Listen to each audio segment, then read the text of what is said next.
What's going on, guys? Welcome to another portfolio review. Actually, this one is for a portfolio project. So, I believe this one is from Jacobo, and the name is Simple Folio. So, it looks like, because he actually built his portfolio from this. So, it looks like he is kind of just trying to build a template for people that want to build with their portfolio projects. So he made that super clear to me, and I am really excited to do this because I am extra critical of templates. I think 95% of the time they're very ineffective and are just meant to look pretty. So I even gave him a heads up. I'm going to be very critical of this one, so I'm looking forward to diving in. All right, so let's go ahead and get started with the refresh.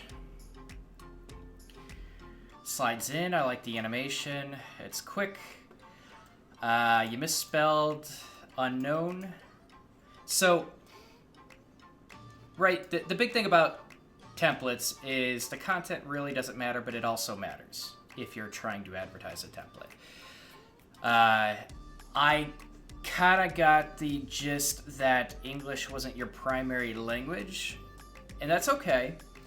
But that means you're going to have to spend a little extra time with grammar and punctuation checks and spelling checks just to make sure that... Oh, looks like you have some lorem ipsum. That might be the only English you have to worry about, and the buttons as well. Okay, but just kind of run through this. Make sure you do some extra checks because that just looks very unprofessional. No more. The animations are quick. They're slick. I like it. It's readable. White on the screen is not very readable. It's okay. Okay, so. Cool. This is where I get to start having fun with this. So, we have an about me with an extremely long blurb, 2 paragraphs about the person, probably like 1 or 2 sentences each. About me's are usually much less ineffective than the actual portfolio projects you're going to be showcasing. So already, this template kind of assumes that the about me is going to be more important. I don't think that's correct. I think if you're going to just go by kind of stats, I would actually push the portfolio projects a little bit higher. This about me is probably a little bit more relevant when they're getting closer to kind of seeing, okay, you've met your minimum requirements now, or minimum technical requirements from what we can visually see. Well, maybe we've kind of looked through the code to see, but this doesn't belong here right away. I think this assumption is incorrect. So I would push this down.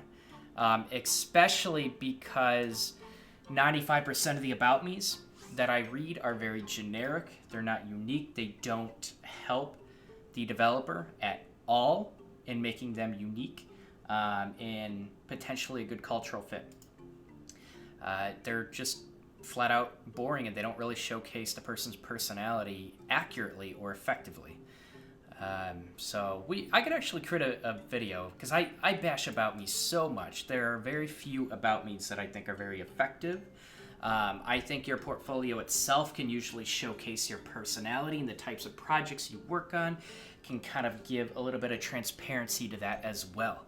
But if I didn't emphasize this enough, this about me should not be here, especially with being incredibly generic and assuming that this image, that people are going to even have a personal image to place here.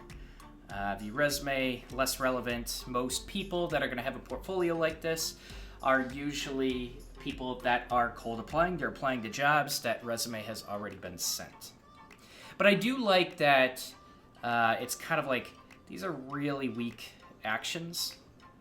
I mean, the animation makes it a little bit more effective, but like these are kind of like secondary buttons, so it doesn't really have tons of emphasis to click that. And you kind of did that, so it looks like this is kind of your primary action. This is your secondary action. That's fine. I like these 2 animations. Like as I'm going through this, it looks pretty sleek.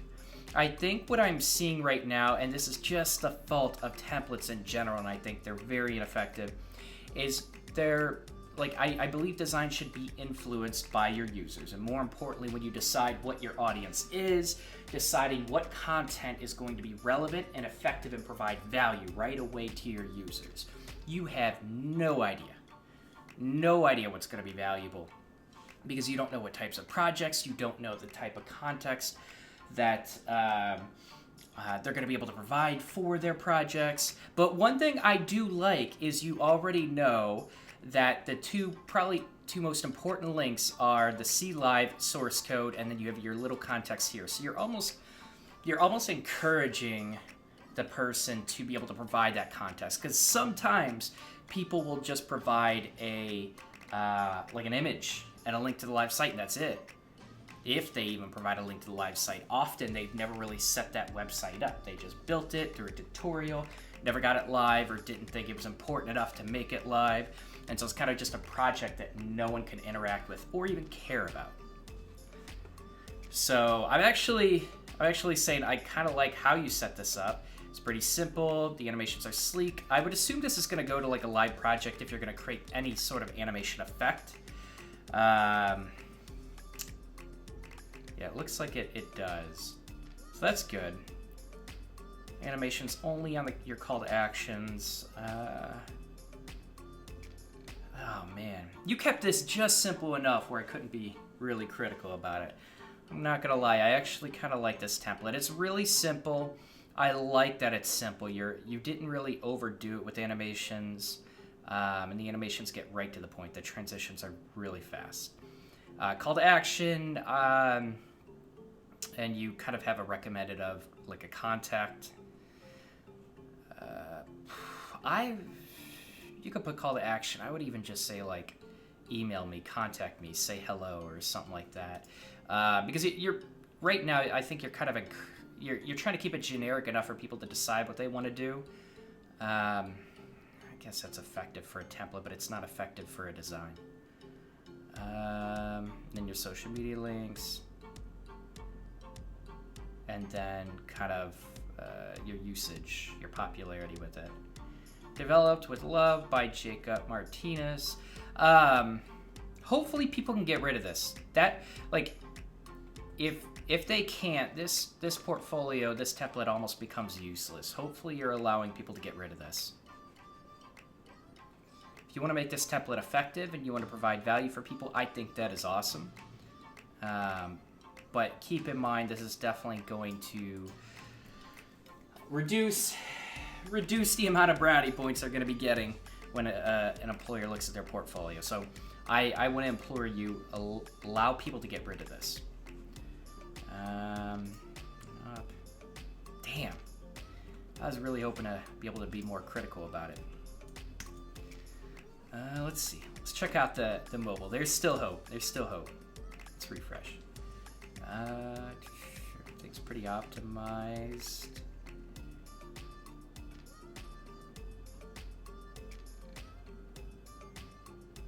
It's pretty clean. Contact. I think the animations are coming a little late on mobile.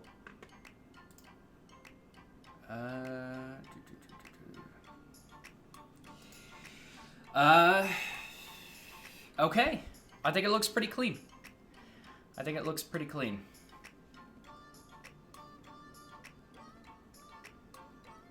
Anything else? I like the color scheme. Everything's pretty readable. The line height is breathable. I really like that you have this left aligned. Did you have it left aligned on mobile? It's kind of like it's kind of like a controversial not a controversial, but like, people avoid left align on mobile, and I think it's a bad decision. I think it still makes it more readable. And I would encourage that with the About Me. I would actually make this left aligned. You did this because you had two buttons and this could extend out. Is that why you left aligned it and didn't send the button? I think the left align actually looks, I don't know, it kind of like breaks up the monotony by center align. I don't know. I think this is more readable left align. You can decide what you want to do with view resume. You do like right align the button, left align the content. Okay. I think overall it looks pretty good. I think it does. Man, I was really looking forward to trying to pick this one apart, because templates usually are so the thing about templates, the reason why I am so against templates, and especially developers building their portfolio with a template or building any sort of project with a template, is because I do believe good design is influenced by the content. Like, the content should be generated first, and that's why when I was working with when my first company would partner with when they would partner with clients, and we're trying to get the ball rolling, and so we're trying to get front end work started. I think both design and UI were very frustrated in building some of this out when a lot of the content wasn't even generated. So a lot of the pushback was, how can we develop an effective design when this content isn't generated? We don't know what we're building this for, and so we don't know how to deliver this content in the best manner possible, because content is king in so many areas, including websites. So that's why I think templates are very ineffective. The thing is, the reason why this works is because the portfolio should be incredibly simple. It's your project that should be complex. It's your personal projects that solve a complex problem. It's your personal project that has interesting features that provide value to users. I think you should invest most of your time in your project. So that's why I'm actually all for this template right now. I think it's clean. It's right to the point. It has all the basic stuff. And as long as you allow people to get rid of this, I think you're in good shape, and you're actually providing a lot of good value to developers. So awesome job with this. I really like this template. I don't usually say that a lot, so yeah, good job. I'll see you guys.